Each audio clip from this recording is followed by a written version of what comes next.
Hello दोस्तों, मैं नयन कुमार आप लोगों का स्वागत करता हूं तथागत जीएस बुद्धा में। दोस्तों आज बात करेंगे हम 16 महाजनपदों का उदय के बारे में। ठीक है कि कैसे परिस्थितियों में 16 महाजनपदों का उदय होता है और इनके पीछे कारण क्या रहे उसके बारे में हम लोग बात करेंगे। ठीक है, तो इससे पहले वीडियो में हम लोगों ने देखा था दोस्तों कि उत्तर वैदिक काल को समाप्त किया था। ठीक है, तो इस वीडियो में देखेंगे हम 16 महाजनपदों का उदय के बारे में। ठीक है, चलते हैं, शुरू करते हैं। शुरू करने से पहले थोड़ा हम समझ लेते हैं कि आखिर 16 महाजनपदों का उदय कैसे हुआ और किन परिस्थितियों में हुआ। ठीक है, बात करते हैं कि 16 महाजनपदों के उदय के पीछे दो कारण माने जाते हैं। कौन कौन से? एक पहला कारण माना जाता है, जो मुख्य कारण है वह लोहे की खोज। लोहे की खोज है वह पहला कारण माना जाता है और दूसरा जो कारण माना जाता है अधिशेष, कृषि का जो अधिशेष है यह दूसरा कारण माना जाता है। किसे? तो 16 महाजनपदों के उदय के पीछे यह दो मुख्य कारण थे। बात करते हैं कि कृषि का जो अधिशेष था और जो लोहे की खोज थी। लोहे की खोज होने के बाद जब कृषि हुई तो कृषि काफ़ी अच्छी होने लगी। ठीक, इसका प्रभाव क्या पड़ा कि जो कृषि का अधिशेष बचता था उससे क्या होने लगा? व्यापार होने लगा, उद्योग लगाए जाने लगे। ठीक है, तो यही दो कारण माने जाते हैं किसके? तो 16 महाजनपदों के उदय के पीछे दो मुख्य कारण थे। ठीक है, इसी के बारे में हम लोग पढ़ेंगे। चलते हैं, शुरू करते हैं। सबसे पहले देखेंगे हम कि 16 महाजनपदों के उदय का जो काल था उस काल के बारे में देखेंगे। वो 6000 बीसी से लेकर के 340 बीसी के बीच का जो समय है दोस्तों, वह महाजनपदों का उदय का काल माना जाता है। ठीक, तो 6000 बीसी से लेकर के 340 बीसी के बीच का जो काल है वह महाजनपदों का उदय का काल माना जाता है। और इसके दो कारण हैं दोस्तों। क्या है? तो इसके उदय के पीछे, महाजनपदों के उदय के पीछे दो कारण हैं। कौन कौन से? तो लोहे की प्रधानता एवं कृषि का अधिशेष। ठीक, लोहे की प्रधानता एवं कृषि का अधिशेष, ये दो मुख्य कारण हैं। ठीक है, अगर कई बार पूछा जाता है कि महाजनपदों के उदय के पीछे दो मुख्य कारण कौन कौन से थे, तो लोहे की खोज और कृषि का अधिशेष। ठीक है, उसके बाद अगर बात करते हैं कि ये महाजनपद बना कैसे। ठीक, महाजनपद कैसे बना आपको पता होगा दोस्तों। एक पहले छोटा सा एक कबीला हुआ करता था। ठीक, कबीला का आकार बड़ा हो गया तो है क्या कहलाया? जन कहलाने लगा दोस्तों। और जन का जब आकार बड़ा हुआ तो वह जनपद कहलाने लगा। और जनपद का जो आकार बड़ा हुआ तो वह महाजनपद कहलाने लगा। ठीक है, तो वही महाजनपदों के बारे में हम लोग पढ़ रहे हैं। ठीक है, तो क्या था दोस्तों? तो पहले कबीला हुआ करता था छोटा, पर उसका आकार जब बड़ा हुआ तो क्या कहलाने लगा? जन। और जन जब का आकार बड़ा हुआ तो क्या कहलाने लगा? तो वह जनपद कहलाने लगा। और जनपद का आकार बड़ा हुआ तो वह महाजनपद कहलाने लगा। ठीक है, तो ये चीजें थी। उसके बाद अगर बात करते हैं कि महाजनपदों का जो उल्लेख है वह किसमें मिलता है, तो महाजनपदों का उल्लेख किसमें मिलता है? तो अंगुत्तर निकाय। ठीक, अंगुत्तर निकाय जो ग्रंथ है, बौद्ध ग्रंथ है दोस्तों, इसमें 16 महाजनपदों के बारे में उल्लेख है। तो यह बौद्ध ग्रंथ है। किस ग्रंथ में जानकारी मिलती है? तो अंगुत्तर निकाय, यह एक बौद्ध ग्रंथ है। इसमें 16 महाजनपदों के बारे में उल्लेख है। ठीक है, उसके बाद जो दूसरा ग्रंथ है वह है भगवती सूत्र। भगवती सूत्र में भी 16 महाजनपदों की सूची का उल्लेख मिलता है। ठीक, तो अगर पूछा जाता है कि 16 महाजनपदों का अगर जानकारी कहाँ से मिलती है, तो अंगुत्तर निकाय, बौद्ध ग्रंथ और भगवती सूत्र जैन ग्रंथ, ये दो ग्रंथों से जानकारी मिलती है। किसकी? तो 16 महाजनपदों की जानकारी मिलती है। तो कई बार एग्जाम में पूछा गया है कि 16 महाजनपदों का अगर जो जानकारी है कहाँ से मिलती है, तो अंगुत्तर निकाय एवं भगवती सूत्र से 16 महाजनपदों की जानकारी मिलती है। ठीक है, उसके बाद आते हैं, बात करते हैं कई महाजनपदों में जो शासन था दोस्तों वह राजतंत्र था और गणतंत्र था।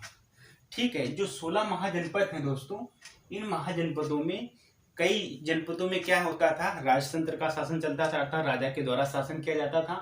और कुछ ऐसे जो महाजनपद थे वहाँ गणतंत्र शासन था। ठीक, अर्थात जो गणतंत्र का मतलब होता है दोस्तों गण के द्वारा शासन किया, अर्थात संघ के द्वारा शासन संचालित किया जाता था, अर्थात जनता के ग्रुप बना करके शासन को संचालित किया जाता था। ठीक है, तो कुछ ऐसे थे जनपद जहाँ पर जो शासन व्यवस्था थी कैसी थी, तो राजतंत्र थी। और कुछ ऐसे महाजनपद थे जहाँ पर जो शासन व्यवस्था थी कैसी थी, तो गणतंत्र शासन व्यवस्था थी। ठीक, उसके बाद अगर बात करते हैं इन्हीं 16 महाजनपदों में दोस्तों 4 ऐसे महाजनपद थे जो काफी शक्तिशाली थे। कौन कौन थे दोस्तों? तो जैसे बात करते हैं कौशल, मगध, अवंती और वस्त्र, ये जो महाजनपद थे ये काफी शक्तिशाली थे। उसके बाद अगर बात करते हैं 16 महाजनपदों में अगर सबसे शक्तिशाली महाजनपद था वह कौन था? तो मगध था। तो कई बार एग्जाम में पूछा जाता है कि 16 महाजनपदों में सबसे शक्तिशाली अगर तो मगध था। ठीक है, तो ये चीजें हमने देखी कि बात की हमने उदय के पीछे, महाजनपदों के उदय के पीछे 2 कारण थे। कौन कौन से कारण थे दोस्तों? तो कृषि अधिशेष और लोहे की खोज। उसके बाद हमने देखा कि कैसे कबीले से जो छोटा आकार था अब उसका आकार बड़ा हो गया क्या कहने लगा? जन कहलाने लगा।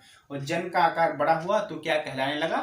तो जनपद कहलाने लगा। और जनपद का जो आकार बड़ा हुआ तो महाजनपद कहलाने लगा। ठीक है, और महाजनपदों का जो उल्लेख है वह किसमें मिलता है? अंगुत्तर निकाय एवं भगवती सूत्र, ये 2 ग्रंथ हैं, जैन धर्म और बौद्ध धर्म के 2 ग्रंथ हैं। इन्हीं से ही 16 महाजनपदों की सूची का उल्लेख मिलता है। ठीक, उसके बाद हमने आपको बताया कि कई महाजनपद ऐसे हैं जहाँ पर राजतंत्र एवं गणतंत्र का भी शासन था। और 16 महाजनपदों में सबसे शक्तिशाली महाजनपद था कौन? तो मगध था। ठीक है, अब बात करेंगे दोस्तों कि जो 16 महाजनपद हैं, 16 महाजनपदों की राजधानी क्या है? तो राजधानी से संबंधित क्वेश्चन पूछे जाते हैं। ठीक है, तो इनकी राजधानियों के बारे में बात करेंगे। ठीक है, ये लिखा हुआ है दोस्तों यहाँ मगध, जो अर्थात वहाँ जो जनपद है, और राजधानी और वर्तमान स्थिति और कुछ इसके प्रमुख बिंदुओं के बारे में हम लोग देखेंगे। ठीक है, चलते हैं दोस्तों, देखते हैं। सबसे पहले देखेंगे हम बिहार के 3 जो महाजनपद थे उनके बारे में देखेंगे। ठीक है, तो 3 बिहार में थे और 8 थे कहाँ? यूपी में। 8 यूपी में थे, 1 मध्य प्रदेश में था, 1 राजस्थान में था और 1 साउथ इंडिया में था। ठीक है, और 2 भारत के बाहर के थे। ठीक है, तो 16 महाजनपद थे। तो 16 महाजनपद में सबसे पहले देखेंगे हम बिहार के 3 महाजनपद। सबसे पहले देखेंगे मगध। मगध की राजधानी क्या थी दोस्तों? राजगृह एवं गिरिब्रिज, ये दोनों राजधानियां थी। सबसे पहले जो राजधानी थी वह गिरिब्रिज कहा जाता है। ठीक है, तो 2 राजधानियां थी, राजगृह एवं गिरिब्रिज थी। इसकी वर्तमान स्थिति को देखते हैं तो पटना और गया का जो क्षेत्र है बिहार का, वह क्षेत्र था कौन? तो वर्तमान स्थिति में। ठीक है, और इसके बारे में अगर प्रमुख बिंदुओं के बारे में देखें तो सबसे शक्तिशाली महाजनपद था कौन? मगध। इन 16 महाजनपदों में सबसे शक्तिशाली अगर कोई मगध था वह, तो वह था कौन? मगध। ठीक है, और बात करते हैं इसी मगध, शतपथ ग्रंथ में कहा गया है, शतपथ ग्रंथ में इसी मगध को कहा गया है क्या? तो किटक नाम दिया गया है किसे? तो मगध को। तो कई बार पूछा जाता है कि शतपथ ग्रंथ में मगध को क्या कहा गया है? तो किटक कहा गया है, किटक। ठीक है, उसके बाद आते हैं, अब बात करते हैं दोस्तों अंग की। अंग महाजनपद की राजधानी क्या थी? चंपा। और इसका अगर चंपा की बात करते हैं, प्राचीन नाम क्या था? तो मालिनी नाम था। क्या है? मालिनी। ठीक है, चंपा। तो अंग की राजधानी क्या थी? चंपा। और वर्तमान का अगर स्थिति देखें तो भागलपुर क्षेत्र। ठीक है, बिहार का भागलपुर क्षेत्र था। ठीक है, और इसके बात करते हैं कि अंग एवं चंपा, अंग एवं चंपा के बीच में काफी संघर्ष होता था दोस्तों। ठीक, इसी संघर्ष के बाद क्या होता है? बिंबिसार ने उसे अपने राज्य में मिला लेते हैं। ठीक है, उसे जीत लेते हैं अंग और चंपा को। ठीक, तो उसे अपने राज्य में मिला लेते हैं। तो ये प्रमुख बिंदुओं के बारे में था कि अंग एवं चंपा के बीच में संघर्ष होता था और बाद में बिंबिसार इसे जीत लेते हैं और अपने राज्य में मिला लेते हैं। ठीक है, उसके बाद बात करते हैं वज्जी। वज्जी जो महाजनपद था दोस्तों, इसकी जो राजधानी क्या थी? तो वैशाली थी। और इसका बात करते हैं कि वर्तमान स्थिति की बात करते हैं तो दरभंगा और मुजफ्फरनगर का जो क्षेत्र था। ठीक है, और इसमें क्या था दोस्तों? तो विश्व का पहला गणतंत्र। ठीक है, और क्या था? इसमें 8 राज्यों का संघ था। अर्थात जो वज्जी था दोस्तों, वज्जी महाजनपद था, जो 8 संघ थे दोस्तों। 8 संघों में क्या होता था कि जो वज्जी था, वज्जी का जो शासन काल था वह 8 संघों के द्वारा संचालित किया जाता था। ठीक है, 8 संघों के द्वारा वह संचालित किया जाता था। ठीक है, तो विश्व का पहला गणतंत्र कौन था? तो वज्जी था। ठीक है, तो हमने मगध के बारे में और अंग के बारे में देखा। तो हमने बिहार के 3 महाजनपदों के बारे में देखा कि मगध की राजधानी क्या थी? राजगृह एवं गृहबृहस्पति। ठीक है, तो मगध की राजधानी क्या थी? राजगृह एवं गृहबृहस्पति। और अंग की राजधानी क्या थी दोस्तों? चंपा थी। और वज्जी की राजधानी क्या थी? तो वैशाली थी। ठीक है, तो बिहार के 3 महाजनपदों के बारे में देखा हमने। कौन से? मगध, अंग और वज्जी। ठीक है, अब बात करते हैं उत्तर प्रदेश के जो 8 महाजनपद हैं उनके बारे में बात करते हैं। तो उत्तर प्रदेश में 8 हैं। सबसे पहले देखेंगे हम काशी। काशी की जो राजधानी थी क्या थी दोस्तों? वाराणसी थी। और वर्तमान स्थिति देखें तो वाराणसी के आसपास का क्षेत्र था। ठीक है, तो इसकी राजधानी क्या थी? तो काशी महाजनपद की राजधानी क्या थी? वाराणसी थी। और वर्तमान स्थिति उसी के आसपास, वाराणसी के आसपास का क्षेत्र था। दूसरी बात करते हैं कौशल। तो कौशल महाजनपद था दोस्तों, इसकी राजधानी क्या थी? श्रावस्ती। क्या थी दोस्तों? श्रावस्ती थी। और वर्तमान स्थिति देखते हैं तो फैजाबाद का जो क्षेत्र है वह कौशल महाजनपद का था। ठीक है, उसके बाद आते हैं मल। मल की राजधानी क्या है दोस्तों? कुशीनगर है। वर्तमान स्थिति के बारे में देखें तो देवरिया है। ठीक, मल की राजधानी क्या है? कुशीनगर है। वर्तमान स्थिति देवरिया, यूपी। ठीक है, और यहाँ से क्वेश्चन पूछा जाता है दोस्तों कि कुशीनगर, आपको पता होगा कि बौद्ध धर्म में जो महात्मा बुद्ध थे, इन्होंने कुशीनगर में ही महापरिनिर्वाण लिया था। ठीक, कहाँ? तो कुशीनगर में ही। और उसके आगे एक पावापुरी है। पावापुरी में महावीर स्वामी ने महापरिनिर्वाण लिया था, जो जैन धर्म के गुरु थे। ठीक है, महावीर स्वामी। ठीक, तो उसके बाद आते हैं, बात करते हैं तो इसकी राजधानी क्या थी? तो कौशाम्बी है। और बात करते हैं वर्तमान स्थिति क्या है? तो इलाहाबाद का जो क्षेत्र है वह स्थिति है। ठीक, उसके बाद बात करते हैं कुरु। कुरु जो महाजनपद है दोस्तों, कुरु महाजनपद, इसकी अगर राजधानी की बात करते हैं तो इंद्रप्रस्थ। तो इसके बारे में आपको पता होगा, इसकी जो चर्चा है दोस्तों वह महाभारत में भी की गई है। ठीक है, किसकी? तो इंद्रप्रस्थ की। और कुरु महाजनपद की राजधानी इंद्रप्रस्थ है। और इसकी अगर वर्तमान स्थिति के बारे में देखते हैं तो दिल्ली और मेरठ का जो क्षेत्र है वह था। किसकी? तो कुरु महाजनपद की। ठीक, इसमें मुख्य बिंदु की बात करते हैं दोस्तों, तो यहाँ पर क्या था कि पहले शासन राजतंत्र था और बाद में क्या हो जाता है? गणतंत्र हो जाता है शासन, अर्थात संघ के द्वारा शासन किया जाता था। किसमें? तो कुरु में। पहले क्या था? राजतंत्र था, बाद में गणतंत्र वहाँ शासन किया जाता था। ठीक, उसके बाद आते हैं पंचाल। पंचाल आते हैं। पंचाल की राजधानी क्या है दोस्तों? अहिछत्र। क्या है? अहिछत्र है। अहिछत्र है। और इसकी वर्तमान स्थिति देखें तो बरेली, बदाऊं और फर्रुखाबाद का जो क्षेत्र है वह पंचाल का क्षेत्र हुआ करता था। ठीक, उसके बाद आते हैं, बात करते हैं सूरसेन। सूरसेन के बारे में बात करते हैं दोस्तों। सूरसेन जो महाजनपद था दोस्तों, ठीक है, सूरसेन जो महाजनपद था दोस्तों, तो इसकी जो राजधानी क्या थी? मथुरा थी। और वर्तमान स्थिति क्या है? तो मथुरा के आसपास का जो क्षेत्र था वह किसकी? तो सूरसेन की का जो क्षेत्र था। ठीक है, इसमें बात करते हैं, यहाँ के जो राजा थे क्या थे? अवंती पुत्र। अवंती पुत्र थे यहाँ के राजा। कहाँ के? तो सूरसेन के। ठीक है, उसके बाद आते हैं छेदी। छेदी जो महाजनपद था दोस्तों, इसकी जो राजधानी थी कौन थी? शक्तिमती। शक्तिमती किसकी राजधानी थी? जो छेदी की थी, छेदी महाजनपद की। और उसकी वर्तमान स्थिति को देखते हैं तो बुंदेलखंड। बुंदेलखंड का जो क्षेत्र था वह छेदी महाजनपद का क्षेत्र था। ठीक है, उसके बाद अगर बात करते हैं प्रमुख बिंदु के बारे में, तो इसमें क्या? महाभारत के अनुसार दोस्तों यहाँ के जो राजा थे वो कौन थे? शिशुपाल थे। कहाँ के? तो छेदी महाजनपद के। छेदी महाजनपद के जो राजा थे कौन थे दोस्तों? तो शिशुपाल थे। ठीक, कौन थे? शिशुपाल। तो ये हमने देखा यूपी के 8। तो यूपी के 8 में देखा हमने काशी की राजधानी क्या है? तो वाराणसी है। और कौशल की राजधानी क्या है? श्रावस्ती है। और मल की राजधानी क्या है? तो कुशीनगर है। और वस्त की राजधानी क्या है? तो कौशाम्बी है। ठीक है, और कुरु की राजधानी क्या है? तो इंद्रप्रस्थ है। और पंचाल की राजधानी क्या है? तो अहिछत्र है। ठीक, अहिछत्र है। और सूरसेन की राजधानी क्या है? तो मथुरा है। और छेदी की राजधानी क्या है? तो शक्तिमती है। ठीक है, तो 8 महाजनपद कहाँ थे? तो यूपी में थे। और 3 महाजनपद कहाँ थे? तो बिहार में थे। ठीक, उसके बाद आते हैं, एक महाजनपद था कहाँ दोस्तों? तो मध्य प्रदेश में। मध्य प्रदेश में कौन था? तो अवंती।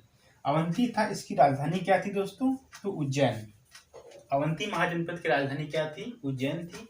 वर्तमान स्थिति को अगर देखते हैं तो मालवा एवं मध्य प्रदेश का जो क्षेत्र था वह किसका था? तो अवंती का क्षेत्र था। इसमें बात करते हैं, यहाँ के जो राजा थे कौन थे दोस्तों? तो कौन थे? तो चंद्र प्रभोत थे यहाँ के राजा। बात करते हैं कि इन्हीं जो राजा थे चंद्र प्रभोत, इनकी अचानक तबीयत खराब हो जाती है और बिंबिसार जो है, यह बिंबिसार ने जीवक को भेजते। जीवक एक वैद्य था। ठीक है, क्योंकि तो चंद्र प्रभोत की बीमारी के लिए सही करने के लिए बिंबिसार ने जीवक को भेजा था। ठीक है, उसके बाद आते हैं राजस्थान का मत्स्य। बात करते हैं, इसकी राजधानी क्या है? तो विराटनगर। और वर्तमान का क्षेत्र क्या है? तो वर्तमान क्षेत्र है दोस्तों जयपुर।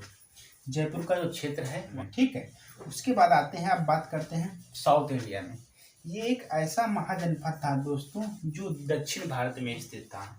ठीक, कई बार पूछा जाता है कि 16 महाजनपदों में एक ऐसा महाजनपद था जो दक्षिण भारत में स्थित था, और उसका नाम क्या था? तो अस्मक। अस्मक महाजनपद था।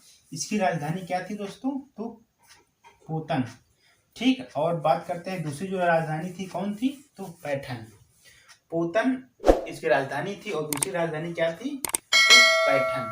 ठीक है, तो पोतन एवं पैठन इनकी राजधानी थी। और बात करते हैं कौन सा क्षेत्र? तो दक्षिण भारत का क्षेत्र था। ठीक, इसका तो अस्मक महाजनपद का। ठीक, यहाँ से एक क्वेश्चन आता है कि एकमात्र महाजनपद जो दक्षिण भारत में स्थित था वह कौन था? तो अस्मक था। ठीक है, तो ये बात कई बार एग्जाम में पूछा गया है।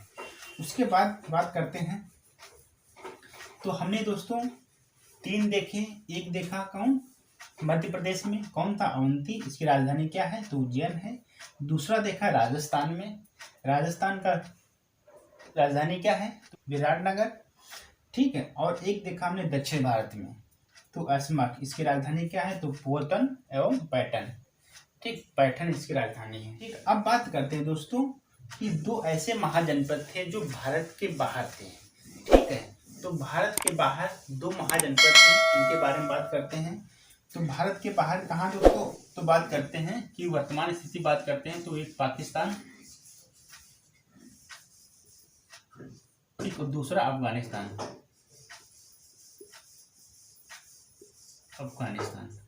ये 2 जगह थे, 2 स्थल जो विदेश में थे। ठीक, पहला जो था दोस्तों कंबोज।